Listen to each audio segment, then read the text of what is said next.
अस्सलाम वालेकुम रहमतुल्लाहि व बरकातुहू।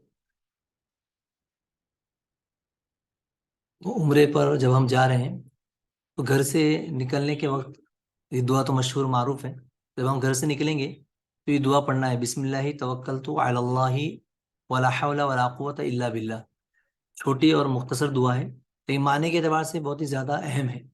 इसका तर्जुमा क्या है, मुख्तसर तौर पर आप जान लें। बिस्मिल्लाह, अल्लाह के नाम से मैं शुरू करता हूँ। तवक्कलतु अलल्लाह, अल्लाह पर मैं तवक्कुल करता हूँ, यानी अल्लाह पर ही मैं भरोसा करता हूँ। और वला हौला वला कुव्वत इल्ला बिल्लाह, नहीं है कोई कुव्वत, नहीं है कोई ताकत सिवाय अल्लाह के। तो कोई भी तब्दीली जो भी कुछ होती है वो अल्लाह के फैसले, अल्लाह के हुक्म से होती है। मेरा यानी अल्लाह पर भरोसा है, तवक्कुल है, और उसी के नाम से मैं सफ़र पे निकल रहा हूँ, घर से मैं निकल रहा हूँ। तो जब हम अल्लाह पर तवक्कुल करके निकलते हैं, अल्लाह के नाम से जब निकलते हैं, तो अल्लाह की मदद हमारे साथ होती है।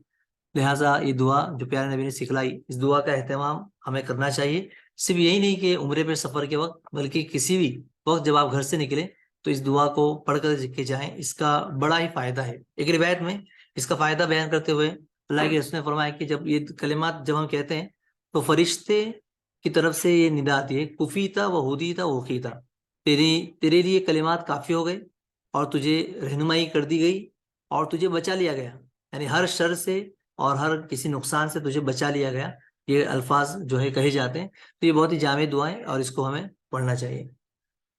उसके बाद अब हम जब निकलते हैं वो दुआएं जो घर वालों को विदा करने की, ये जो दुआएं हैं, सफ़र की दुआ से पहले एक काम हमारा हमें ये करना है कि घर वालों को अलविदा कहते हुए ये कलिमात कहना है। मुसाफिर को अलविदा कहने करने वाले ये कहें तो घर वाले भी आपको एक दुआ देंगे और आप भी घर वालों को एक दुआ देंगे। ये बहुत ही छोटी दुआ है, लेकिन माने के एतबार से बहुत ही प्यारी दुआ है। तो मुसाफिर जो दुआ देंगे, दुआ करेंगे अपने घर वालों के लिए, यानी जाते वक्त, रुखसत होते वक्त वो, और घर वाले अपने यानी मुसाफिर को कहेंगे, क्या कहेंगे, अस्तौदिउल्लाह दीनक व अमानतक व खवातिम अमलिक। ये मुसाफिर को अलविदा करने वाले ये कहेंगे। तो जो घर वाले हैं, जब आते हैं हमको छोड़ने के लिए एयरपोर्ट पर या फिर घर से ही रुखसत करते हैं, वो ये दुआ करेंगे कि अस्तौदिउल्लाह दीनका व अमानतक व खवातिम अमलिका, मैं तेरे दीन, अमानत और खात्मे अमल को अल्लाह के हवाले करता हूँ। यानी आप घर वाले ये कहेंगे कि आप तो जा रहे हैं, उम्रे पे जा रहे हो या किसी भी सफर पर जा रहे हो, कि अब मैं आपके दीन को, आपकी अमानत को और खुद खात्मे अमल को अल्लाह के हवाले करता हूँ। तो जो चीज़ अल्लाह के हवाले है वो हमें अल्लाह से उम्मीद है कि हिफाजत के साथ वो हमारे पास वापस आएगी। और वहीं पर हम यानी मुसाफिर हैं आप लोग, तो अपने घर वालों को क्या कहेंगे, अस्तौदिउकुमुल्लाहल्लज़ी ला तज़ीउ वदाइहु, अस्तौदिउकुमुल्लाहल्लज़ी ला तज़ीउ वदाइहु, मैं आप सबको उस ज़ात इलाही के सुपुर्द करता हूँ, हवाले करता हूँ, जिसके सुपुर्द की गई कोई चीज़ ज़ाय नहीं होती। तो अल्लाह तबारक ताला के हवाले सबको करके जा रहे हैं। यानी मुसाफिर भी घर वालों के लिए कहते हैं कि मैं तुम सबको अल्लाह के हवाले करके जा रहा हूँ, जिसके पास अगर अमानत रखी जाए तो वो चीज़ ज़ाय नहीं होती। कोई भी चीज़ अल्लाह के हवाले करके अगर हम जाते हैं तो वो ज़ाय नहीं होती। तो चूंकि हम अकेले जा रहे हैं सफ़र पर, घर वालों को अल्लाह के भरोसे छोड़ के जा रहे हैं, तो ये अल्फाज हम कहते हैं जो अल्लाह के रसूल ने हमें सिखलाए, बतलाए। इब्ने माजा और मुस्तद अहमद की ये हदीस है।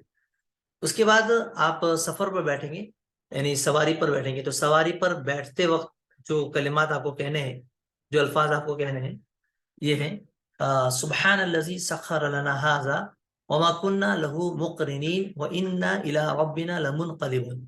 तो सफ़र पर बैठते वक्त ये अल्फाज आपको कहना है, और इसके भी बहुत ही अहम माने हैं। इसका तर्जुमा देखिए, पाक है वो ज़ात जिसने इस सवारी को हमारे ताबे कर दिया, हमारे लिए मुसख्खर कर दिया। वमा कुन्ना लहू मुक़रिनीन, और हम इसके लायक नहीं थे, यानी हम ये इसकी ताकत हम नहीं रखते थे, यानी हम खुद इस पर इसको इसके हमारे इख्तियार में नहीं है। कोई भी सवारी जो है वो हमारे इख्तियार में नहीं है। अगरचे हम चलाते हैं, या अगरचे हम जो है, चाहे कश्ती हो, चाहे हवाई जहाज हो, चाहे एक हम भरोसे पर बैठ जाते हैं कि पायलट को आता होगा, लेकिन असल भरोसा किस पे होना चाहिए, हमारा अल्लाह पर होना चाहिए। तो इसीलिए यहाँ पर ये कहें कि हम अल्लाह की यानी पाक है वो ज़ात जिसने इस सवारी को हमारे ताबे कर दिया, हमारे लिए मुसक्कर कर दिया, हम इसकी ताकत नहीं रखते। व इन्ना इला रब्बिना लमुनक़लिबून, और बेशक हम अपने रब की जानिब लौटने वाले हैं, अपने रब की जानिब ही हम रुजू करने वाले हैं, उसकी तरफ लौटने वाले हैं। तो यहाँ पर एक तरफ हम सफर में जा रहे हैं, लेकिन साथ ही साथ अकीदे की तालीम यहाँ पर दी जा रही है कि अल्लाह के अलावा किसी का इख्तियार नहीं है, और दूसरा कि हम अल्लाह की तरफ लौटने वाले हैं, अल्लाह की तरफ ही जाने वाले हैं। कुछ हादसा हुआ, कुछ भी हुआ, तो हम किसके पास जाने वाले हैं? अल्लाह के पास। और इसके अलावा जो है हम और भी मजीद आगे दुआ है। ये जो दुआ है, अगर आप सऊदी एयरलाइंस में हैं तो वहां पर बाकायदा पढ़ाया जाता है, और नहीं भी है तो हम खुद अपने एतबार से इसको याद कर लें, पढ़े। बहुत जामे दुआ है सफर की, ये दुआ, जिसमें हम अल्लाह ताला से सवाल करें। किस चीज का सवाल करें? पहले दुआ देखेंगे, फिर इसका तर्जुमा देखेंगे।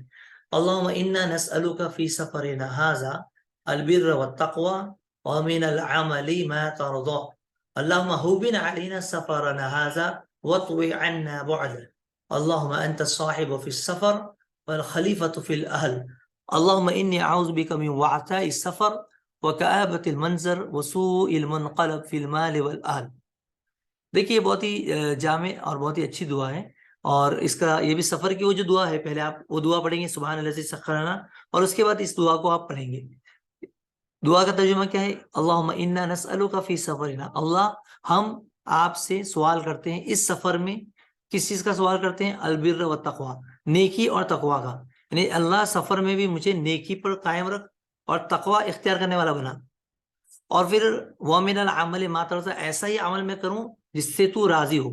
कभी कभी ऐसा होता है सफर में भी जो है, हम कुछ लोग घर से बाहर निकल गए तो सोचते हैं कि अब कोई देखने वाला नहीं, तो हम अपनी मनमानी करें। तो कुछ लोग सफर करते वक्त मासियत का इर्तिकाब करते हैं, गुनाह का इर्तिकाब करते हैं। तो हमें याद रखना चाहिए कि चाहे वो घर पर हो या बाहर हो, कहीं पर भी हो, अल्लाह ताला हमारे साथ है। इत्तक़िल्लाह हैसुमा कुन्ता, जहां कहीं भी हो अल्लाह से डरते रहो, तकवा इख्तियार करना है। तो सफर में भी ये तो बहुत मुबारक सफर है, यानी उम्रे का सफर है, तो इसमें तो बाकायदा नेकी का हमें इख्तियार करना ही है। लेकिन इसके अलावा भी कोई भी सफर करे तो अल्लाह का तकवा और डर हमारे दिलों में होना चाहिए। और उसी का सवाल हम कर रहे हैं कि अल्लाह, नेकी और तकवा का हम तुझसे सवाल करते हैं, और ऐसे अमल का तुझसे सवाल करते हैं जिससे तू राजी हो, खुश हो। और उसके बाद हम सफर की आसानी के लिए दुआ करते हैं कि अल्लाहुम्मा हव्विन अलैना सफरना हाज़ा, या अल्लाह हमारे इस सफर में तो हमारे लिए आसानी कर दे, इस सफर को हमारे लिए आसान कर दे। वत्वी अन्ना बुअदा, और इसकी दूरी को हमारे लिए समेट दे, इसे मुख्तसर कर दे। अल्लाहुम्मा अंत साहिब फिस सफर, सफर में तू ही हमारा साथी है। वल खलीफतु फिल अहल, और चूंकि हम जा रहे हैं सफर में तो अल्लाह तो हमारे साथ है, लेकिन घर पर मैं किसके हवाले करके जानूं? घर वालों को। तो या अल्लाह, मेरे अहलो अयाल में तू ही मेरा जानशीन है, मेरा जो है खलीफा है। अल्लाहुम्मा इन्नी अऊज़ु बिका मिन वअताइ सफर, ए अल्लाह मैं पनाह चाहता हूँ तुझसे सफर की तकलीफों की, वकाबत मंजर, और बुरा मंजर देखने की, कि मैं वापस हूं तो बुरा हूं। हाँ, और एक लाइन है वसूल मुनक़लब फिल माल वल अहल, और माल और अहलो अयाल में बुरे तौर पर लौटने की।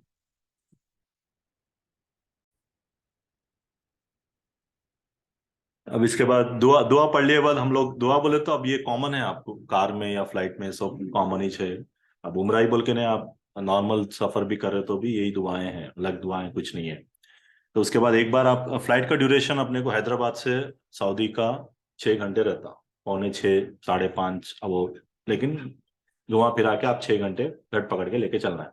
अब 6 घंटे अब अपने को एक जगह बैठना रहता, आराम करना रहता, जितना हो सके उतना जो है दुआएं करना। तो बोलते सफर की दुआएं जो है, एक तो सफर की हालत, दूसरा एहराम की हालत में है, उम्रा कर रहे, तीसरा अगर हम रमजान में कर रहे तो रोजे की हालत भी हो सकती, या फिर रोजा खोले हुए रहते। तो मल्टीपल चीज़ें हैं, मल्टीपल फायदे हैं अपने को ये ग्रुप में, तो अल्हम्दुलिल्लाह। तो उसके हिसाब से जितना हो सके उतना कसरत से दुआई करना, ज़्यादा बातचीत नहीं, ज़रूरत कुछ बातचीत कर लेना। और जैसा आप फ्लाइट में बैठे बैठना है, सीट बेल्ट तो बांधना, तो सीट बेल्ट रहता। अब बैठने से फ्लाइट स्टार्ट होने से पहले तो वो लोग सीट बेल्ट बांधना बोलते, सीट बेल्ट का कुछ भी नहीं, ये जो बकल है ना, ये इसको इसके अंदर इंसर्ट करना रहता है। इसकी वीडियो है, मैं वीडियो बता देता हूँ ताकि मसला नहीं रहता। ये वीडियो है।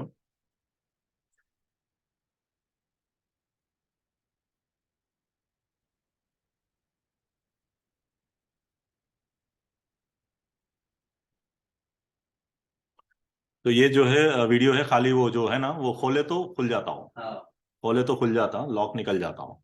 तो वो जो ऐसा खोल के ये इसको उठा के आपको वहां से निकालना है, निकालते जाओ। सीट बेल्ट का।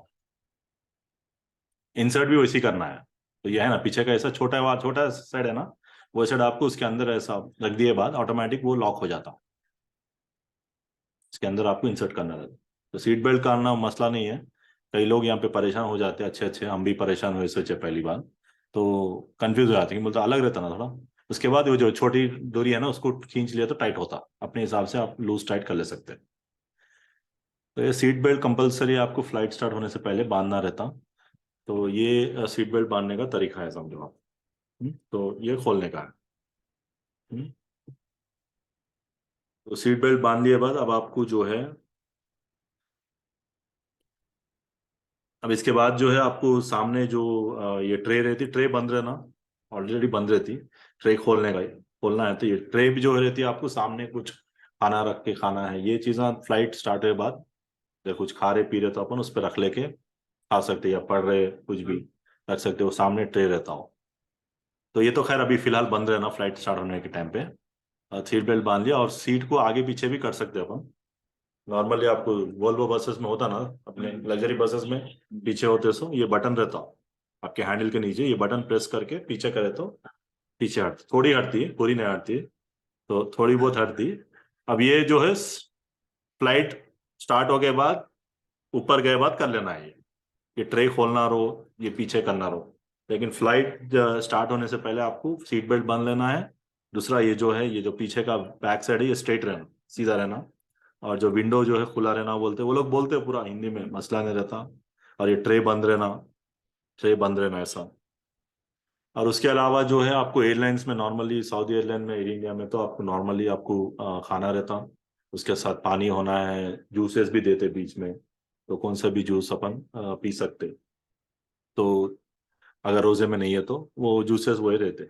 और जितना हो सके उतना तलबिया पढ़ना है, सफर में दुआ करना है, तलबिया पढ़ो, दुआ करो, या आराम करो, या फिर जरूरत होती बात करो, तो तेज रहता। जितना हो सके उतना जर्नी में आराम कर लिए तो बेटर रहता। बैठ के आराम करना मुश्किल है, फिर भी उसकी थोड़ी आदत डाल लेना, कि बोलते अब पैरां थोड़ा कंजेस्टेड हो जाते हैं, मुश्किल होती है। ऐसा नहीं है कि अपने को आराम मिलता, लेटे उतना आराम नहीं मिलता। जितना हो सके उतना अपन थोड़ा 1-2 घंटे की नींद अगर आराम से हो गए आप लोगों की, थोड़ा आगे का सफर आसान होता है। क्यों, तो बैठ के कुछ करना नहीं है, दुआ ही करना है, जिक्र करना है, या कुरान कुरान शरीफ पढ़ना है, जो भी है कर ले सकते हैं। और जो है नमाज जो भी है, जैसा मैं बोला, फ्लाइट में बैठने से पहले आप लोग वजू बना लिए, फ्रेश हो गए, तो अगर फ्रेश हो गए तो आपको मोस्टली 5-6 घंटे में वॉशरूम जाने की जरूरत नहीं पड़ती। जब तक आपको नॉर्मली अगर रेगुलर जाने की आदत है, कुछ हेल्थ इश्यूज है तो अलग केस है, तो आपको मैक्सिमम जरूरत नहीं पड़ती। अगर जरूरत पड़ी तो भी आप बीच में जा सकते हैं। और अपन फ्लाइट में बैठने से पहले वॉशरूम जाके वजू बना के आ गए, तो जैसा वो टाइम के हिसाब से अपन, अगर 1-2 बजे बैठ रहे फ्लाइट में, तो जोहर और असर जमा करके 2 रकात वहीं बैठे बैठे पढ़ ले सकते हैं। पढ़ ले तो बेटर है, छोड़ना तो नहीं है नमाज हम। अगर अपन शाम के टाइम पे बैठ रहे, जैसे मगरिब में बैठ रहे, अभी अपनी फ्लाइट 7 बजे है शाम के, तो अगर शाम के साइड में है तो मगरिब 3 रकात पढ़ के और साथ में 2 रकात ईशा पढ़ ले सकते हैं। नहीं भाई, ईशा वहां जाके अपन ईशा में गए बाद जमा करके मगरिब भी पढ़ लेंगे, ऐसा भी कर सकते हैं, लेकिन वहां गए बाद 12 बजते, 2 बजते, टाइम नहीं मालूम ना, तो जब तक कहीं को वेट करना। तो ये थोड़ा आसानी है, नमाज छूटती भी नहीं और नमाज का टेंशन भी नहीं रहता। बैठते साथ ही आप नमाज पढ़ लिए वजू से, जब तक वजू से आप जो है आराम से कर ले सकते हैं। और मीकात आने से पहले वो लोग 30 मिनट पहले, करीब करीब 10-15 मिनट पहले का टाइम रहता मैक्स। मीकात जो है बाउंड्री है, अभी हमारे शेख साहब बताते हैं आपको। मीकात बाउंड्री से पहले आपको एहराम बांध लेना है, नियत कर लेना है कंपलसरी। तो नियत अपन या तो घर से एहराम बांध के नियत कर लो, या फिर एयरपोर्ट पे कर लो। अब ये लास्ट स्टॉप है ये, इसके बाद फिर आप जो है वो एहराम बांध, अगर आप बांध रहे हो तो फिर उसका क्या है बताते, उसके जो कंडीशंस क्या है, लेकिन इससे पहले आपको कंपलसरी कर लेना है। तकरीबन लेडीज अगर है तो हम लोग सजेस्ट करते हैं कि भाई आधा घंटा पहले भी आप नियत कर लिए लैंड होने से पहले तो भी काफी, कि मतलब पर्दे का मसला रहता, बच्चे रहते अगर, तो ये थोड़े रहते। अवन भी क्या है, यहाँ पे भी आप नियत कर सकते हैं, जो तलबिया की दुआ, जो दुआ है ना, वो लास्ट यहाँ पे है स्टॉप। इसके आगे फिर आप नियत नहीं करना है, वो तो नियत की कंडीशंस क्या है, अगर हो गए तो फिर क्या दम है क्या है वो बताते हैं। तो ये है, तो ये आधा घंटा रहता। तो सऊदी एयरलाइन में आपको अनाउंस करते हैं मीकात आने वाला है, इनसे पहले आपको अनाउंसमेंट होता, अनाउंसमेंट के हिसाब से आप वहां पे कर ले सकते। कई लोग एहराम वहीं बन लेते हैं, एक्सपर्ट्स रहते थोड़े, मीकात का अनाउंस होते साथ ही वहीं एयरप्लेन में एक कोने में जाके वहीं एहराम बांध लेके नियत कर लेते। हाँ, आदत पे डिपेंड करता हूँ।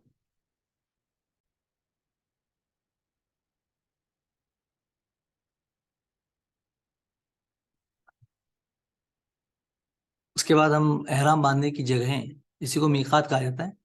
मीकात 5 मीकातें हैं। और यहाँ पर आप देख रहे हैं कि जिस सिमत से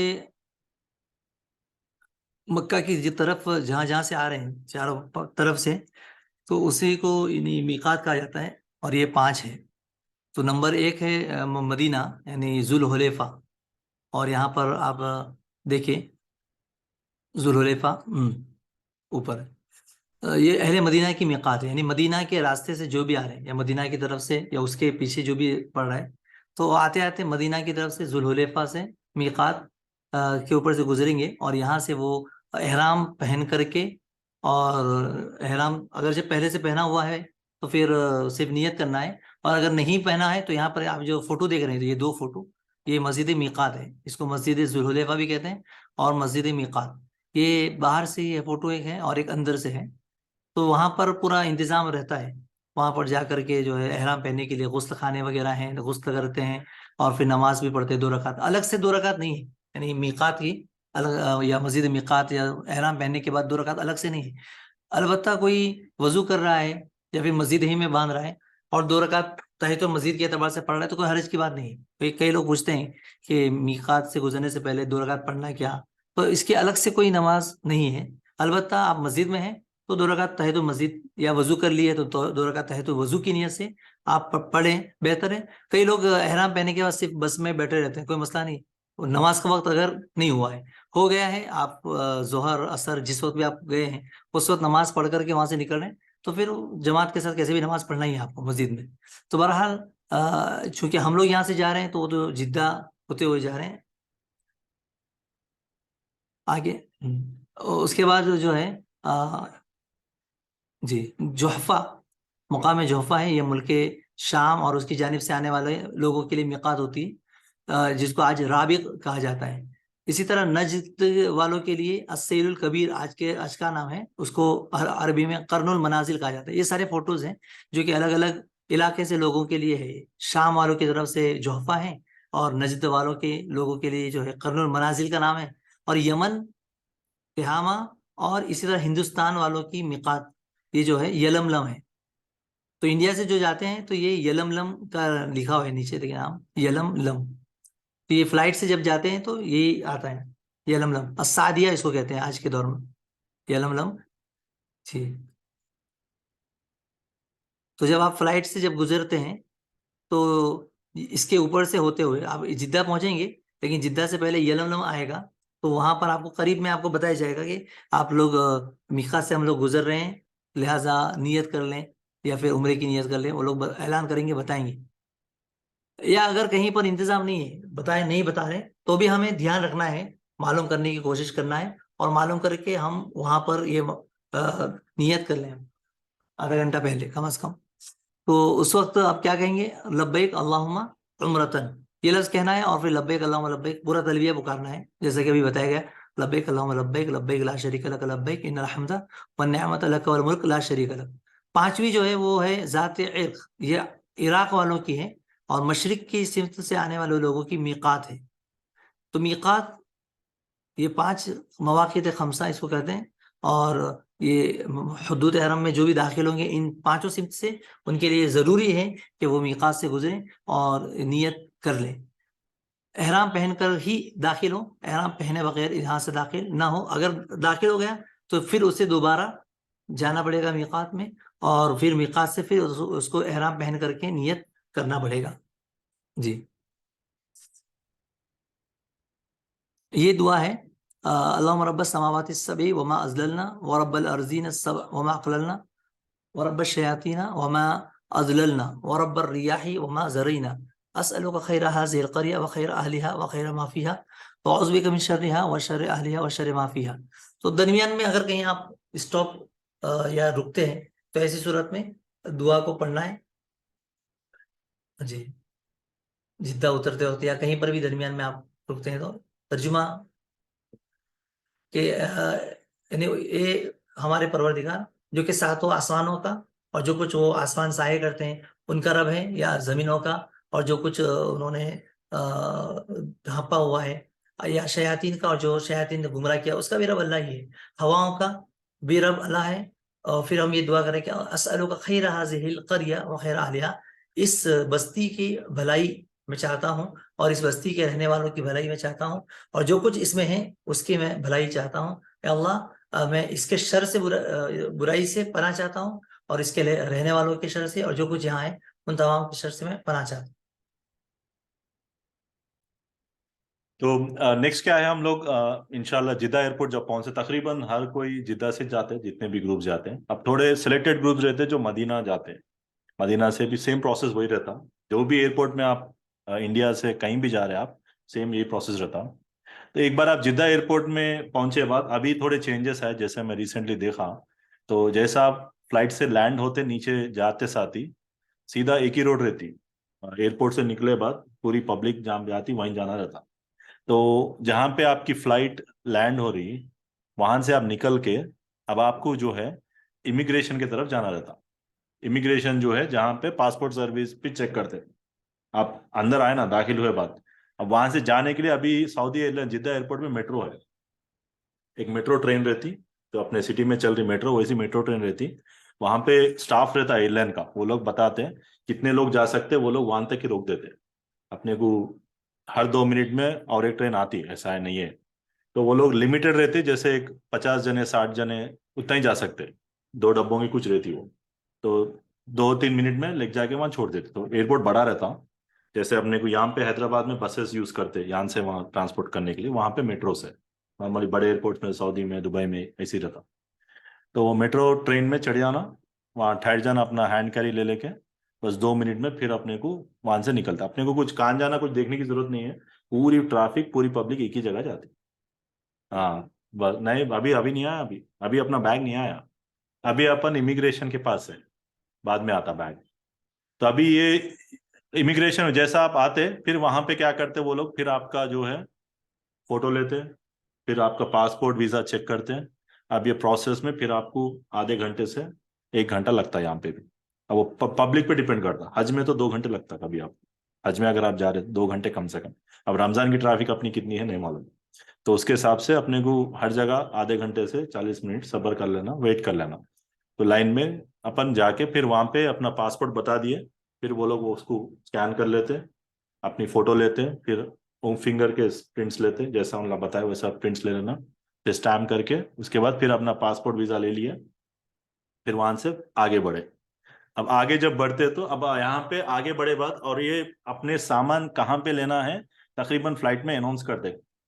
अब ये जो रहते बेल्ट नंबर बोलते हैं इसको, यहाँ पे बेल्ट नंबर रहता, बेल्ट नंबर 3, बेल्ट नंबर 4। तो फ्लाइट में तकरीबन एयर होस्टेस क्या करते हैं, आपको अनाउंस करते हैं कि भाई आप बेल्ट नंबर 3 से अपना लगेज सेलेक्ट कर सकते हैं बोल।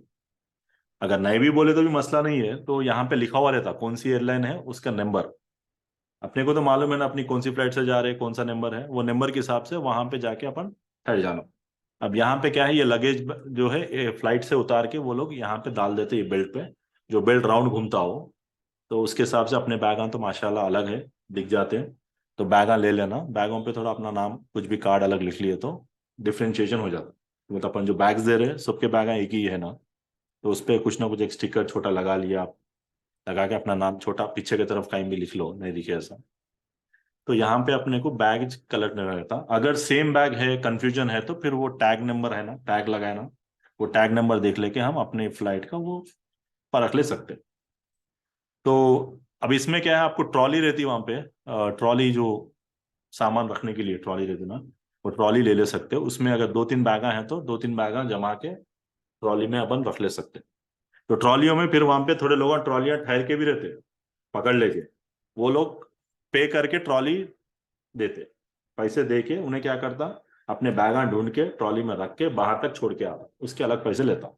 अब कोई लेडीज है बच्चों के साथ है भाई, लगेज उतना नहीं ले सकते, अब कई लेडीज भी जाते हैं, फैमिली है अकेले जाते बच्चों को लेके, ऐसे लोगों के लिए सहूलत समझिए। अब अपन तो अल्हम्दुलिल्लाह अपन अपनी ट्रॉली लेके लगेज उठा के लेके चले आ सकते। तो ट्रॉलियां कहाँ रहते हैं वो देख लेना, तो मतलब अब अपनी बैग तो माशाल्लाह ट्रॉली है तो मसला नहीं है। अब ज्यादा लगेज है जो उठा के नहीं ले जा सकते, ट्रॉली ले लेके अपन कलेक्ट कर लेना रहता।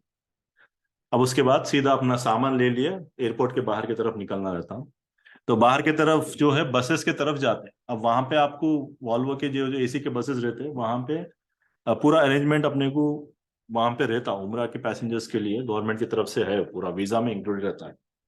अब वो लोग क्या है, पूरा एक ग्रुप जो रहता ना, अब ये ग्रुप का 40-45 मेंबर्स का ग्रुप कम से कम रहता, ये पूरों को एक बस में बिठा देते। अब वो बसा पूरे, अब उसमें थोड़ा नीचे जाना लिफ्ट से, अपनी जो है लिफ्ट से नीचे जाके फिर वो सेल्लार में जाके वहां से बसेस की तरफ थोड़ा चलना है, समझो वहां भी। तो बस की तरफ जाना, जाते साथ ही कौन सी बस बैठना है डिसाइड हो गया बाद, सीधा अपना बैग नीचे डाल देना, जो भी लगेज है वो नीचे यहाँ रहता ना बॉक्स, यहाँ पे आपको डाल देना। उसके बाद फिर बस में जाके बैठ जाना। तो बस में जितने सीट्स रहते उतने लोगों को बिठाते, तो खड़ने का मसला नहीं है यहाँ पे। तो बस में जाके बैठ गए तो यहाँ पे भी कम से कम आधे घंटे से 1 घंटा लगता है आपको बस निकलने में। अब अपन क्या करना, बैठना, सब्र करना, दुआ करना या तो आराम करना, तलबिया पढ़ते रहना।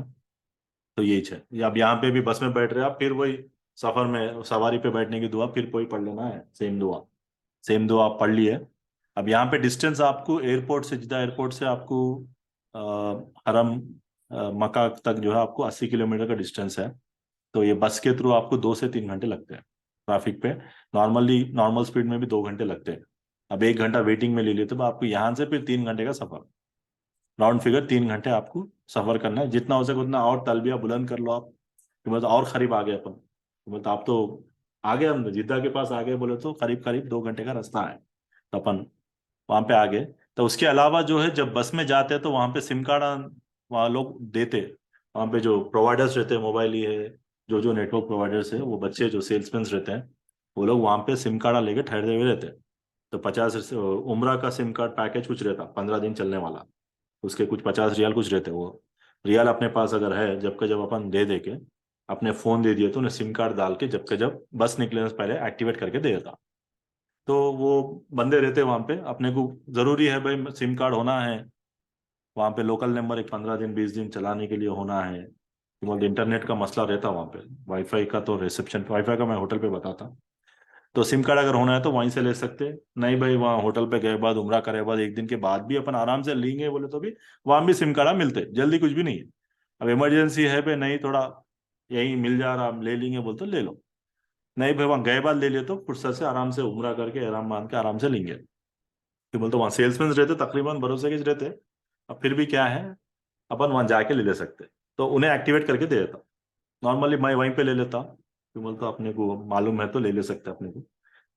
तो ये बस में जाने का सफर। अब बस में एक बार बैठ गए, बस निकलने में आधा 1 घंटा लगता, पूरों को बिठा के फिर उन मेंबरों को काउंट कर लेके फिर पूरे आए नया देख लेके फिर कहाँ जा रहे किधर जाना, फिर उन लोगों के पासपोर्ट चेक कर लेके फिर वो वीजा चेक कर लेके, वो पूरा प्रोसेस रहता। अपने को खाली बिठाए जैसा दिखता, अरे भाई बिठाया अपन यहाँ के बसेस के जैसा, भाई बैठ गए, निकाल रहा नहीं, अभी भी नहीं जा रहा नहीं जा रहा बोल के अपन परेशान होते, लेकिन उन्हें वहाँ पूरी चीजें चेक कर लेता, पूरे आए नहीं आए, कोई मिस हुआ, फिर कौन से होटल है, वहाँ के परमिशन है क्या, फिर ये लोगों का एजेंट कौन है, किसके थ्रू आए, कि पूरे चीजें चेक करने में 1 घंटा लगता। तो वहां पे भी अपने को 1 घंटा वेट करना है। कई लोग वहां पे, भाई अपन एहराम में है, अपना उम्रा खराब करना नहीं है। अब क्या करते, गुस्सा आता सबर नहीं होता तो बर्दाश्त कर लेना, उम्रा थोड़े खराब करने हैं। तो तो वहां से अपन 3 घंटे लगते हैं होटल पहुंचने। अब समझो अपन जैसा बोला मैं 7 बजे अपन यहाँ पे फ्लाइट में बैठे अपने अंदाजे से, अपन जो टाइम के हिसाब से जा रहे हैं 7 बजे बोले तो वहां पे पहुंचे तक इंडिया के टाइम के हिसाब से 12 साढ़े 12 पहुंचते हैं, वहां का टाइम 10 बजे। तो अपन इंशाल्लाह 10 बजे एयरपोर्ट पे पहुंच रहे हैं, 10 बजे से 12 बजे या साढ़े 12 तक अपन होटल पे पहुंचते हैं वहां के टाइम के हिसाब से। अब वहां से अपन टाइम वहां का गिनना शुरू कर देंगे, सऊदी का टाइम। अब यहाँ पे इंडियन टाइम हो गया ना, अब नो टाइम भी वहां के गिनना शुरू कर देना। तो जैसा अपन होटल पे पहुंचते हैं इंशाल्लाह, तो होटल में पहुंचे बाद सीधा होटल के सामने ले जाके ठहराता हूँ। तो तकरीबन ये बसेस जो रहते हैं रात के टाइम पे जो रहते हैं ना, बहुत ट्रैफिक रहती है मेन वहां पे। एक बार आप करीब आ गए हरम के बाद बस वहां पे हल्लू हल्लू जाती, वहां पे आउट टाइम लगता, क्या बोलते पूरे लोग रहते हैं, गलियां छोटे रहते हैं। तो एक बार होटल पे पहुंचे बाद सीधा, अब वो होटल के वो बसा वाले क्या करते, होटल वाले बैग निकाल के बाहर रखते, अपनी बैग अपन ढूंढ लेके ला लेना। तो वो एक रहता। और दूसरा जो है, अगर अपन लेडीज बच्चे कोई है साथ में तो अब वो लोगों को क्या करना, सीधा होटल के रिसेप्शन पे जाके बैठ जाना, वहाँ वेट कर लेना कि बोल तो लगेज अपन ला ले सकते। उसके बाद जो है अपने को रूम से अलॉकेट होते हैं। अब वो रूम जो है तकरीबन जैसे एक जगह की बुकिंग है, अब माई जो है माई मेरी फैमिली का बुक करा, हमारा एक अलग रूम बोल के बुक करा तो वैसा रहता। अब आप लोग चारों है, चारों का एक रूम, ऐसा वो लोग अरेंज करते हैं। तो उसके हिसाब से रूम की चाबी देते हैं। तो वो देने में टाइम लगता, फिर हर चीज में टाइम लगता है यहाँ पे, हर चीज में टाइम लगता है, मतलब रश बढ़ जाती है आप। तो फिर वहां पे रूम के कीज सबके नामा बोल के, भाई ये चारों, आप चारों का ये रूम, आप चारों का ये रूम, आप तीनों का ये रूम, आप लोगों का ये रूम बोल के रूम की चाबी दे देते हैं। और रूम की चाबी एक बार आगे बाद सिर्फ फिर अपने को क्या करना है, अपना सामान रूम पे लेके जाना है। अब वो भी एक अलग मसला, वहां पे भी टाइम लगता है आधा घंटा। क्या कि बोलते लिफ्ट फुल रहती, और लिफ्ट यहाँ छोटे रहते, जगह भी छोटी रहती, जितना हरम के करीब आ जाते हैं होटल भी छोटे हो जाते हैं, जगह भी छोटे आती। अब वहां से फिर आपको जो है सामान लेके जाना ऊपर, लेके जाके अपना रूम देख लेके फिर सामान रख दे के, फिर थोड़ा फ्रेश होना है, फ्रेश होके थोड़ा अगर गुस्ल लेने का जरूरत पड़ रही तो गुस्ल लेके फिर आप एहराम बांध लिए। फिर अगर नमाज, नहीं एहराम निकालने का नहीं है अभी, एहराम चेंज करना है, निकाल के आप ऊपर का निकाल ले सकते हो, ऊपर का आराम से निकाल के वॉशरूम में जाके बैठ के आराम से वॉशरूम जाके फिर मुंह हाथ धो के उतार सकते हैं। गुस्ल करना है आप उतार के गुस्ल भी कर ले सकते हैं। तो ये है। तो एक बार रूम एलोकेट हो गया, उसके बाद हर एक रूम में मैं ही देखा छोटी फ्रिज रहती, तो उसमें कुछ ठंडी चीज़ें रखना है तो रख ले सकते हैं। छोटी फ्रिज रहती तकरीबन, उसमें देखा मैं। आपका नहीं है तो आप किस्मत है समझिए, तो अपन डिमांड नहीं कर सकते हैं। तो लगेज रख लिया, लगेज भी रूमा बड़े नहीं रहते। अब अपन बड़े होटल के जैसा नहीं रहना, अब चार रूमा, थोड़ा आप चलने फिरने थोड़ी जगह, लगेज रखनी जगह उतनी रहती। तो अपन वो एक्सपेक्टेशन में नहीं रहना कि बड़े बड़े रूमा रहते हैं शायद, तो रूमा छोटे रहते हैं। और अपन फ्रेश हो के बाद, अब उसके बाद फिर जैसा अपन आते अपने को डिनर का अरेंजमेंट रहता। अब अपन रमजान में जा रहे तो शहरी का इंतजाम रहता, शहरी का टाइम अगर नहीं हुआ तो अपन वेट कर ले सकते। तो अब हम समझिए 12 1 बजे 2 बजे जब भी पहुंच रहे हैं, तो उसके हिसाब से अगर नॉन रमजान में जा रहे तो आपको नॉर्मली वहाँ डिनर का अरेंजमेंट रहता। डिनर कर लिए, 2 3 घंटे आराम कर लिए फजर के बाद, फिर आप काबे की तरफ निकल सकते हैं। नहीं भाई हम फ्रेश है, हम आराम कर लिए, बस में आराम कर लिए, फ्लाइट में इमीडिएट पैरों में दर्द नहीं है। नॉर्मली क्या होता है आपके पैरों में क्रैम्प्स आ जाते हैं, पैरों में जाके मतलब बैठ के रहते ना थोड़ा, वो थोड़ा मस्त है, थोड़ा लेट गए 2 3 घंटे लेट गए तो थोड़ा पैरों को आराम ही होती, तवाफ करने में सफा मर करने में आसानी होती। नहीं जब का जब अरे भाई एहराम, अब कई लोग ऐसे भी देखा मैं, अब वो एहराम पहने ऐसा नहीं रहता भाई, वो क्या कि कांटे पहन लिए अपन जल्द से जल्द निकाल देना है, ऐसा भी माइंडसेट रहता लोगों का। अरे कर दिए तो अपन फ्री हो जाते, वो क्या कि अपन कपड़े से वो भी, तो अब आप एक दिन पहनो, आप दूसरे दिन भी जाके तवाफ कर सकते हैं, जरूरी नहीं है कि भाई आप इमीडिएट जाना है। नहीं भाई आप थके हुए हैं, चलो भाई रात में सो जाके सुबह फजर के बाद कर लेंगे। नहीं फजर के बाद भी नींद नहीं हो रही, फजर के बाद सो के भी आप जोहर के बाद भी कर ले सकते। तो कंपलसरी नहीं है कि आप वो, आप खैर हमारे शेख बताते, तो जरूरी नहीं है कि भाई आप इमीडिएट करना है, पहले अपन थोड़ा फ्रेश होके अपने को खाना पीना जो भी जरूरत है बाथरूम जाके या फिर आके फिर अपन थोड़ा 1 2 4 घंटे आराम कर लेके उसके हिसाब से नमाजों के टाइम के हिसाब से आप प्लान कर ले सकते। तो अब अपन जैसा मक्का में रीच हो गए वहां पे डिनर ले लेना, 2 4 घंटे आराम कर लिए, उसके बाद फिर जैसे नमाजों के टाइम के हिसाब से आराम कर लेना, फिर नमाज पढ़, जैसा नमाज पढ़ने जाते जब भी आप तवाफ कर ले सकते। अब इसके बाद अपने आप को अपन काबे की तरफ जाने की तैयारी करना, तो वजू कर लेना, वजू रहना जरूरी है। अब यहाँ से काबा को पहुंचना है, काबा को देखे बाद फिर तलबिया रोक देना, फिर उसके बाद जो भी है वो तवाफ का वो बता देते, तो ये इसके बाद से आपका फिर इबादत का प्रोसेस फिर शुरू हो जाता।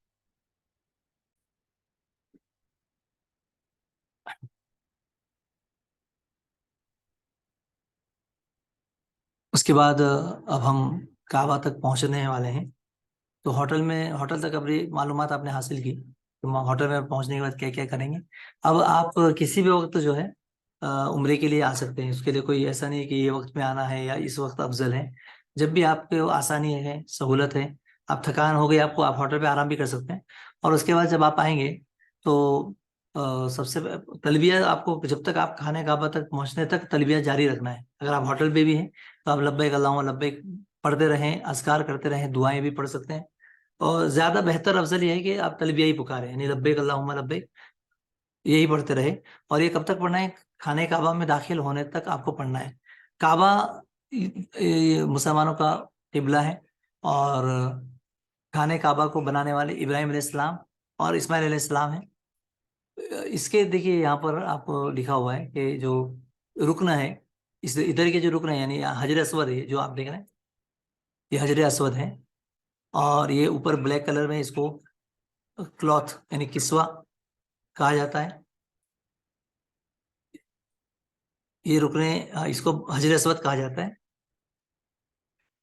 ब्लैक स्टोन इसको इंग्लिश में। और ये बाब काबा है, बाब काबा यानी दरवाजा। ये पूरा ब्लैक कलर का जो है इसको गिलाफ उर्दू में हम कहते हैं, और किस्वा अरबी में कहते हैं, जो कपड़ा आमतौर पर लगाया जाता है। उसके बाद ये यहाँ पर जो आप देख रहे हैं, ये बाब काबा यानी दरवाजा है, काबा का दरवाजा, उसमें दाखिल होते हैं। और ये मुकाम इब्राहिम है जहाँ नमाज पढ़ने का हमें हुक्म दिया गया। और तखिज़ मिन मकाम इब्राहिम मुसल्ला, मकाम इब्राहिम को नमाज पढ़ने के लिए इख्तियार कीजिए, पढ़िए। फिर पूरा तवाफ होने के बाद हम लास्ट में यहीं पर आके नमाज पढ़ते हैं, 2 रकात नमाज पढ़ते हैं। उसके बाद ये जो है हिज्र भी कहा जाता है और हतीम भी इसी को कहा जाता है। ये अभी इसी के ताल्लुक से मैंने शुरू में बताया था कि ये जो है इस काबा का हिस्सा है, यानी काबा में ये भी दाखिल है। उन लोगों के पास पैसे खत्म हो गए थे, हलाल हलाल कमाई खत्म होने की वजह से वो लोगों ने उसको उसी हालत में छोड़ दिया। और बाद में अल्लाह के रसूल सल्लल्लाहु अलैहि वसल्लम ने भी उसको नहीं बनाया, तामीर नहीं किया। उसकी वजह वो थी कि कहीं लोग फितने में मुबतला ना हो जाए, नए नए अभी इस्लाम में दाखिल हुए थे, इस वजह से उसको उसी हालत पे छोड़ दिया जिस पर था। और उस वक्त से लेकर के आज तक इसी हालत पे, इसको अलग से बनाया नहीं गया जिस हालत पे अभी हम देख रहे हैं। अलबत्ता इसमें कोई नमाज पढ़ता है तो वो भी खाने काबा में नमाज पढ़ने की जैसा है। और जब आप तवाफ करेंगे तो इसके दरमियान में से नहीं करेंगे, दरमियान में जगह है जाने आने की, लेकिन तवाफ में आपको पूरा चक्कर लगाना है। ये खाने काबा का जो है पूरा चक्कर लगाना है आपको, यहाँ दरमियान में से नहीं जा सकते आप, ये बीच में से जो रास्ता है इसमें से आप जा नहीं सकते। तो तवाफ उसी वक्त शुमार होगा जब पूरा चक्कर होगा। हाँ, यहाँ से पूरा आना है आपको। ये दोनों को इराक रुकने इराकी कहा जाता है, इधर रुकने शामी कहा जाता है। उधर के जो 2 कॉर्नर है उसको इराकी, और उधर के जो है वो शामी। और ये यहाँ पर है रुकने यमानी। तो ये रुकने यमानी से लेकर के हजर अस्वद तक जो है, ये दुआ एक अल्लाह के रसूल सल्लल्लाहु अलैहि वसल्लम ने बतलाई है खास। और वो दुआ है रब्बना आतिना फिद दुनिया हसनतम व फिल आखिरति हसनतम वकीना अज़ाबन नार। ये आपको रुकने यमानी से लेकर के हजर अस्वद तक आपको पढ़ना है, रुकने यमानी से हजर अस्वद तक पढ़ना है। जब आप यहाँ से जाएंगे हजर अस्वद से, तो वहाँ रुकने यमानी तक आप जब पहुंचेंगे तो रुकने यमानी से लेकर के हजर अस्वद के दरमियान जो है आपको ये दुआ पढ़ना है। अच्छा, इसके अलावा कोई भी दुआ खास नहीं है, तवाफ का भी हम बताएंगे। लेकिन जब आप एंटर हो रहे हैं, दाखिल हो रहे हैं, तो सबसे पहले कौन सी दुआ पढ़ना है? देखिए, मस्जिद है, मस्जिद हराम है, और सबसे अफजल मस्जिद और सबसे ज्यादा अजर सवाब वाली, यानी इसमें अगर किसी ने एक नमाज पढ़ी तो उसको 1 लाख नमाजों से अफजल सवाब मिलता है। यहाँ पर नमाज पढ़ने का जो सवाब है 1 लाख से ज्यादा। तो इसलिए चूंकि ये भी मस्जिद है तो मस्जिद में दाखिल होने की दुआ हम पढ़ेंगे, अल्लाहुम्मा अफ्तह ली अबवाब रहमतिक, या बिस्मिल्लाह वस्सलातु वस्सलामु अला रसूलिल्लाह, अल्लाहुम्मा अग़फिर ली ज़ुनूबी, अल्लाहुम्मा अफ्तह ली अबवाब रहमतिक। और ये भी पढ़ सकते हैं औज़ु बिल्लाहिल अज़ीम व बिवज्हिल करीम व सुल्तानिल क़दीम मिनश शैतानिर रजीम।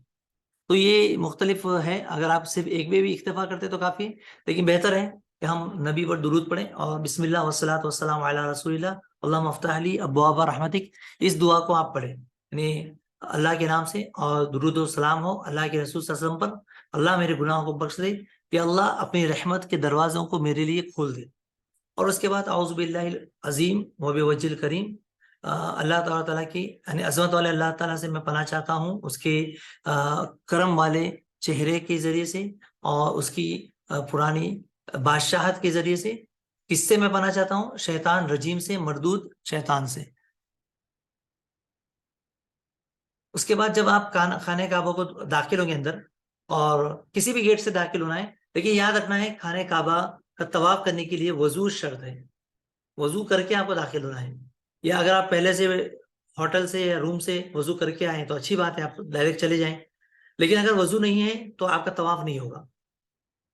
जबकि हनाफ में ये मौक़िफ़ है कि बगैर वजू के भी तवाफ किया जा सकता है, तो वो लोग बगैर वजू के चले जाते हैं। लेकिन सही मौक़िफ़ ये है कि तवाफ आमतौर पे किसी भी मस्जिद में आप जाएंगे तो वहां क्या है, 2 रकात नमाज है, 2 रकात तहियतुल मस्जिद हम पढ़ते हैं। यहाँ पर 2 रकात नमाज हमको बाद में पढ़ना है, कुछ लोग ये सवाल करते हैं कि मस्जिद हराम में दाखिल हो तो क्या पहले दो तहियतुल मस्जिद पढ़ना है क्या? तहियतुल मस्जिद बाद में है, पहले दो रका, पहले तवाफ है, तवाफ के बाद 2 रकात है। तो सबसे पहला काम मस्जिद हराम में दाखिल होने के बाद क्या है? सबसे पहला काम कि आप खाने काबा को तलाश करें, देखें कौन से गेट से आएगा, कहाँ से जाना है, पूछे। वहां किसी भी गेट से जाएंगे तो अंदर आप खाने काबा तक पहुंचेंगे। तो आप सबसे पहले खाने काबा तक जाएंगे, और खाने काबा को देखने के बाद आप तलबिया पुकारना रोक देंगे। तलबिया पुकारना, तवाफ से पहले आप तलबिया पुकारना यहाँ पर रोक देंगे। और उसके बाद जैसे आप, अभी आप जो देख रहे हैं हॉल, बड़ा समय अंदर खुला हुआ हिस्सा, वहां पहुंचने के बाद अब आप ये देखेंगे कि हजर असवद किधर है, हजर असवद कहाँ है। हजर असवद जहां भी आपको मालूम कैसे होगा, वहां पर एक ग्रीन लाइट है, यहाँ पर देख रहे हैं ग्रीन कलर की लाइट रहेगी, और वहां से आप इस तरह, यहाँ पर आप फोटो में आप देख रहे हैं, इसको आप देख रहेंगे, वहां लाइट से आपको अंदाजा हो जाएगा कि यहाँ पर है, खाने काबा के इस कॉर्नर पर हजर असवद है।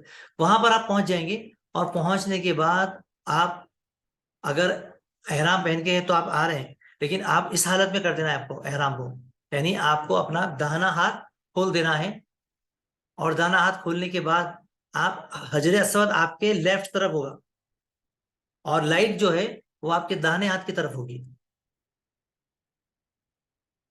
और बराबर सीध में आप बिल्कुल, जो लकीर आप देख रहे हैं उस लकीर के ऊपर आप, यानी वहां पर ऐसा कोई अलामत नीचे तो नहीं है, अलबत्ता आप देख सकते हैं कि अंदाजा हो जाएगा कि लाइट के बिल्कुल बराबर में, और इधर हजर असवद आपके बराबर में। आप किसी भी जगह खड़े हो सकते हैं, कोई मसला नहीं है, अगर नीचे जगह नहीं तो ऊपर भी आपको अंदाजा हो जाएगा, लेकिन आपको हजर असवद के बराबर, अगर करीब मिल गया मौका, बिल्कुल करीब, तो अच्छा है, आप हजर असवद को जो है बोसा दे सकते हैं। हजर असवद को बोसा दे करके शुरू करना है, या फिर नहीं है हजर असवद को बोसा देने का वो मौका नहीं है, बहुत पब्लिक है, तो फिर आप कम से कम कोई चीज आपके पास हो जिसकी वजह से आप हजर असवद को छू सके। हाथ से छू सकते हैं तो हाथ से छुए, नहीं तो कोई ऐसी जगह चीज है जिसकी वजह से आप छू सकते हैं तो ऐसे लकड़ी वगैरह से, कुछ नहीं है, वहां मौका ही नहीं है, इतनी पब्लिक है। तो फिर आपको जो है हाथ से बस इशारा करना है, आपको बोसा, हाथ को बोसा देने की जरूरत नहीं है। कुछ लोग क्या करते हैं, हाथ को बोसा देते हैं ऐसा करके, वो वहां इसकी जरूरत नहीं है। आपको बोसा कब देना है, हजर असवद को देना है, लेकिन यहाँ पर या तो डायरेक्ट हाथ से इशारा कर देना है, जैसे वहां फोटो में भी आप देख रहे हैं हाथ से इशारा कर रहे हैं। तो इस तरह दूर से आप हजर असवद की तरफ बराबर खड़े होकर के ऐसे इशारा कर दिए, तो अब आप यहाँ से शुरू कर सकते हैं, और पहला चक्कर यहीं से आपका शुरू हो जाएगा। तो यहाँ से आप बिस्मिल्लाह अल्लाह अकबर, बिस्मिल्लाह वल्लाहु अकबर ये कहकर के आप शुरू करें, बिस्मिल्लाह अल्लाह। और मजीद भी कुछ अज़कार और दुआएं असलाफ ने जिक्र की किताबों में, हाँ, अल्लाहुम्मा आमनतु ईमानम बिका नबी का व भी रसूल का, इस तरीके से अल्फाज है, यानी नबी से साबित नहीं है, लेकिन असलाफ ने अपनी तरफ से उसको जिक्र किया है। अगर कोई पढ़ना चाहे तो ठीक है, नहीं तो सिर्फ बिस्मिल्लाह अल्लाहु अकबर इतना भी कह करके काफी है। अब कोई मखसूस जिक्र नहीं है किसी चक्कर के लिए, जैसे कि मैं बताया बहुत सारी किताबों में अलग अलग चक्कर के लिए अलग अलग, पहले चक्कर में ये पढ़ना, दूसरे चक्कर में ये पढ़ना, तीसरे चक्कर में ये पढ़ना, ऐसा जिक्र किया जाता है। लेकिन यहाँ पर हदीस से ऐसा कोई साबित नहीं है, लिहाजा इख्तियार है आपको, आप दुआ की किताब रख लें छोटी सी, और उसको आप देख करके अस्कार पढ़ें, दुआएं पढ़ें। कुरान की तिलावत भी कर सकते हैं, अगर कुछ हिस्सा आप तिलावत करना चाहें तो कुरान की तिलावत भी आप कर सकते हैं, आप इख्तियार है। बेहतर है आप दुआएं करें, ज्यादा से ज्यादा दुआएं करें, बख्शिश मगफिरत के लिए दुआएं, कुछ कुरानी दुआएं हैं जी। इस्तिवा, इस्तिवा का मतलब जो है अभी बताया कि ये जो है ये हिस्सा यानी खुला रहे, और ये पूरे 7 चक्करों में रहेगा आपका, 7 चक्करों में आपको जो है इस्तिबा करना है, खत्म होने तक आपको इसी हालत में रहना है, मर्दों के लिए, औरतों के लिए नहीं। और इसी तरह शुरू के 3 चक्करों में रमल कहते हैं इसको, रमल। रमल का मतलब होता है यानी आप थोड़ी तेज चाल चलेंगे, थोड़ी तेज, और जो है सीना तान करके थोड़ी तेज चाल चलेंगे। और ये शुरू के 3, लेकिन पब्लिक इतनी ज्यादा है कि आप नहीं कर पा रहे हैं, इसका मतलब ये भी है, नहीं है कि आप बहुत ज्यादा फास्ट भागेंगे, सबको इधर उधर धक्का मारते हुए सब, ऐसा भी नहीं है। अगर इस्तेताअत है आप थोड़ी तेज चाल चल सकते हैं तो चलें, नहीं तो फिर नॉर्मली चाल चलें, कोई बात नहीं। अगर पब्लिक इतनी ज्यादा है आप नहीं भाग पा रहे हैं तो कोई बात नहीं, आप नॉर्मली भी चल सकते हैं। तो और एक चक्कर आपका हुआ, आप चलने लगे, आप गुजरे, बताया मैंने कि हतीम को क्रॉस करते हुए जाना है पूरा, उसके दरमियान में से नहीं जा सकते। हतीम उधर, हाँ उधर बीच में से नहीं, ये पूरा आपको वो पार करना है। और उसके बाद जब आप वहां पहुंचे कॉर्नर पर, यमानी कॉर्नर, तो यहां से आपको, वहां पर भी एक जो है ना थोड़ा सा हिस्सा खुला हुआ रहता है रुकने यमानी का, उसको भी आप छू सकते हैं अगर आपको छूना है। तो आप उसको, लेकिन वहां पर छू करके कुछ बोसा देना या कुछ दुआ पढ़ना उसका नहीं है। अलबत्ता आप इस्तिताअत है तो आप उसको छुए, और अगर नहीं है तो फिर आप वहां से गुजर जाएं। और वहां पर आपको इतने हिस्से में आपको दुआ पढ़ना है, जैसे कि अभी बताया, रब्बना आतिना फिद दुनिया हसनतम व फिल आखिरति हसनतम व क़िना अज़ाबन्नार। ये दुआ आपको इसी इतने हिस्से में आपको पढ़ते रहना है। और जब वापस आप हजर अस्वद को पहुंच जाएंगे तो यहाँ आपका एक चक्कर मुकम्मल हुआ, एक चक्कर मुकम्मल हुआ। अब वापस आप बिस्मिल्लाह अल्लाह अकबर कह करके दोबारा जो है दूसरे चक्कर में आप जाएंगे। इस तरह 7 चक्कर आप लगाएंगे, सेम वही तरीका, वही दुआ, वही अस्कार। और आखिर में यहाँ से रुकने यमानी से लेकर के हजर अस्वद तक, रब्बना आतिना फिद दुनिया हसनत व फिल आखिरति हसनत व क़िना अज़ाबन्नार। और 7 चक्करों में आप कुछ भी पढ़ें, कोई भी दुआ करें, कोई भी अस्कार करें, आपको इख्तियार है। दरमियान में अगर नमाज का वक्त हुआ, जोहर की नमाज, असर की नमाज या कोई और नमाज, तो आप अपना चक्कर दरमियान में रोक करके नमाज, फर्ज नमाज आप पढ़ सकते हैं, फर्ज नमाज। बाकी जो है जितना जब तक पूरा कर सकते हैं पूरा करें। फर्ज नमाज जैसे खड़ी हुई, आप फौरन जो है जो भी चक्कर आपका है आप उसमें क्या करेंगे, वहां पर रुक करके आप नमाज पढ़ लेंगे। और नमाज के बाद फिर बाकी के चक्कर आप कंटिन्यू कर सकते हैं। जैसे कि शुरू नमाज से पहले आपके 3 चक्कर हुए, तो बाकी 4 के चक्कर मुकम्मल करेंगे। लेकिन अगर नमाज से पहले या चक्कर, किसी चक्कर के दरमियान आपका वजू टूट गया, तो अब आप मुकम्मल नहीं कर सकते। आप पहले जाएंगे, वजू करेंगे, और फिर से नए सिरे से आपको तवाफ करना है, वहां से पूरा नहीं कर सकते आप। जैसे नमाज में हम नमाज में वजू टूट जाता है तो हम जाते वजू करके आते हैं, इसी तरह यहाँ पर भी आपको तवाफ में भी वजू करना जरूरी है। आपके पूरे 7 चक्कर हो गए, तो 7 चक्कर में चक्कर होने के बाद अब आपका काम क्या है, अब आपको 2 रकात नमाज पढ़नी है। तो 2 रकात नमाज पढ़ने से पहले आप अपने जो एहराम है उसकी हालत सही कर लेंगे, यानी अपना जो दाहिना हाथ आपने इस्तेबा किया था उसको दुरुस्त कर लेंगे, क्योंकि नमाज के वक्त अपने कंधे छुपे हुए होने चाहिए। कई लोग वैसे ही पढ़ते रहते नमाज। सही तरीका ये कि हम पूरे तौर पर अपने एहराम को जो है ढांप लें। और बेहतर अफजल ये है कि मुकाम इब्राहिम जो है, अब यहाँ पर देखिए मुकाम इब्राहिम, उसके पीछे नमाज पढ़ें, उस एरिया की तरफ आ जाएं, उसके पीछे आप नमाज पढ़ें अगर वहां पर इस्तिताअत है। लेकिन बहुत पब्लिक है, वहां पर मौका ही नहीं है, तो फिर आप कहीं पर भी 2 रकात नमाज पढ़ सकते हैं। 2 रकात नमाज किस तरह पढ़ेंगे, 2 रकात नमाज आप पढ़ेंगे जिसमें पहली रकात में सूरह फातिहा के बाद आपको सूरह कुल या अय्युहल काफिरून पढ़ना है, और दूसरी रकात में सूरह इखलास पढ़ना है। सूरह काफिरून पहली रकात में, और दूसरी रकात में सूरह इखलास पढ़ना है। जब आप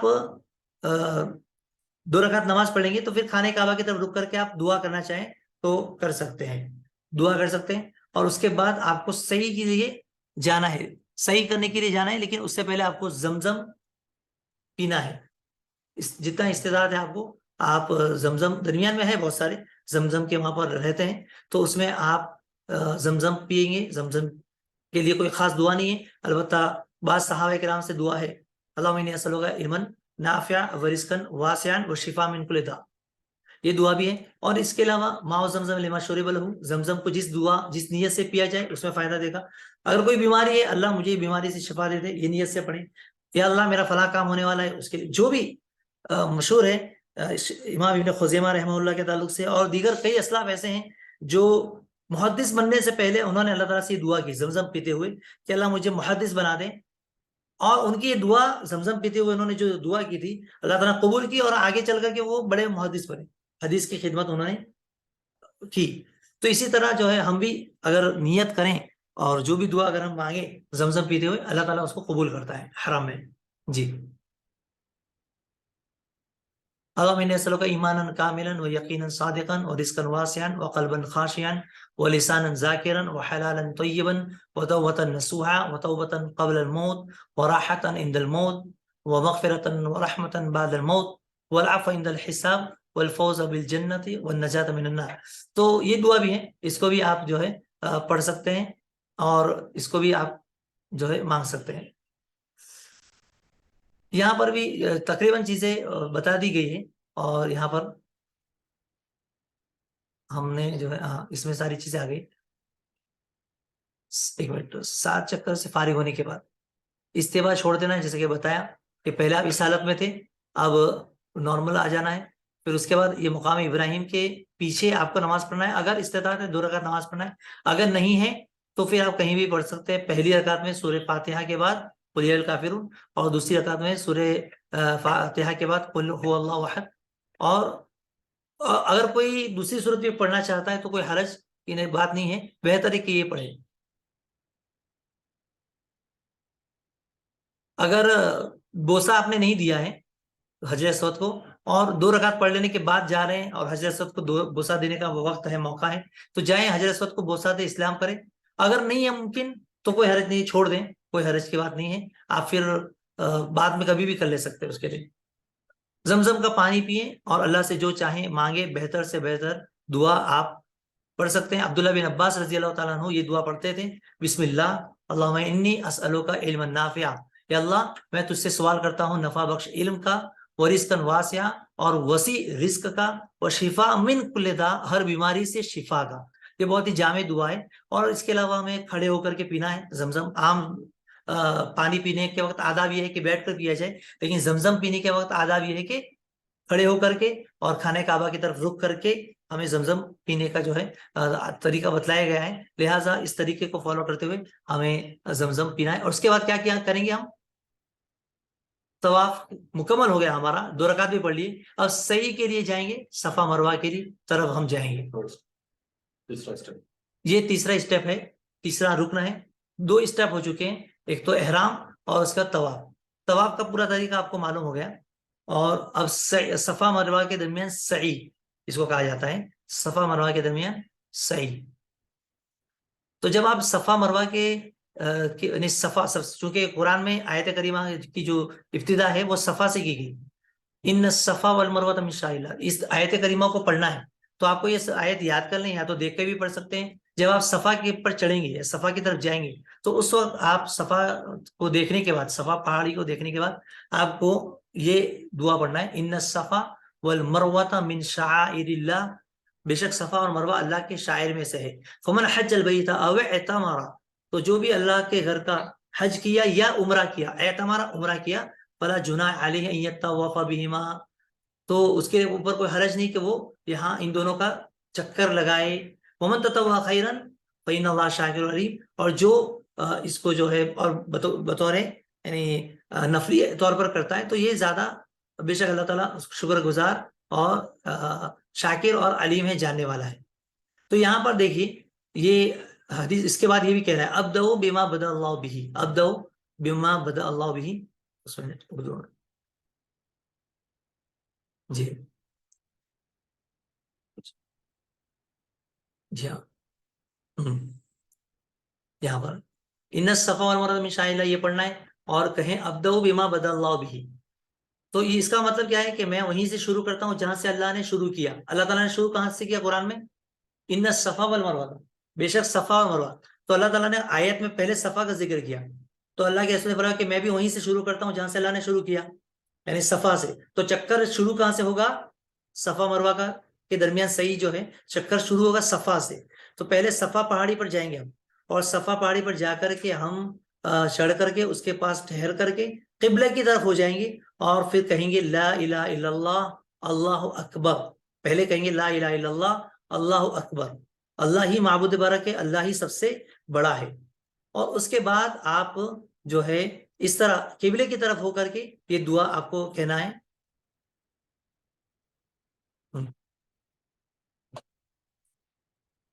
जी हाँ, ला इलाहा इल्लल्लाह वहदा, ला इलाहा इल्लल्लाह वहदहु ला शरीका लहू लहुल मुल्कु व लहुल हम्दु व हुवा अला कुल्लि शैइन कदीर। ये मशहूर कलिमात है, हम नमाज के बाद भी पढ़ते हैं। तो ये दुआ, ये कलिमात उस वक्त हमको पढ़ना है, अल्लाह के अलावा कोई माबूद नहीं, उसका कोई शरीक नहीं, और उसी के लिए बादशाहत व लहुल हम्द, तमाम तारीफ उसी के लिए, और वो हर चीज पर कुदरत रखने वाला है। ला इलाहा इल्लल्लाह वहदा, अल्लाह के अलावा कोई माबूद नहीं, अंजज़ वादा, उसने अपना वादा पूरा किया, नसर अब्दा, उसने अपने बंदे की मदद की, वहज़मल अहज़ाब वहदा, और उसने जो है सारे अहज़ाब यानी अकेले ही सारी जमातों को हरा दिया। ये कलिमात अल्लाह के रसूल ने जंग अहज़ाब के मौके पर कहे थे, और यहाँ पर भी जो है हमें कहने का हुक्म दिया गया। जी हाँ। तो सफा से आपको ये कलिमात जब आपने कहे, खाने काबा की तरफ रुक करके हाथ उठा करके आपको दुआ करना है। तो उसके बाद अभी आपको जितनी दुआ करना है यहाँ पर आप दुआ कर सकते हैं। यहाँ ठहर करके, जो जगह आप देख रहे हैं, इस जगह पर खड़े होकर के आपका रुख किबले की तरफ होगा, मालूम हो जाएगा वहां पर किबले की तरफ।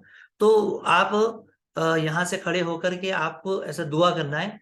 और दुआ आप जो चाहे, आप अपनी मगफिरत की दुआ करें, अपने वालिदैन के लिए दुआ करें, अपने मुसलमान भाइयों के लिए दुआ करें, रिस्क में तंगी है उसके लिए दुआ करें, बख्शिश की दुआ करें, बीमारी से शिफा के लिए जो भी दुआ करना है, जितनी लंबी दुआ करना चाहे आपको, कोई पाबंदी नहीं है। आप जितनी लंबी चाहे दुआ यहाँ से कर सकते हैं सफा पर चढ़ करके। और उसके बाद आप सफा से जब आप दुआ कर लिए, तो यहाँ से अब आप चक्कर शुरू करेंगे। आपका पहला चक्कर शुरू होगा मरवा तक, सफा से मरवा। तो यहाँ से सफा से लेकर के मरवा तक आप जो जा रहे हैं, तो ये पहला जो है होगा, ये एक चक्कर होगा। दरमियान में 2 लाइट आती है, ग्रीन लाइट। उस लाइट के दरमियान आपको जो है थोड़ी देर के लिए चलना रहेगा आपको, यानी थोड़ा तेज भागना रहेगा।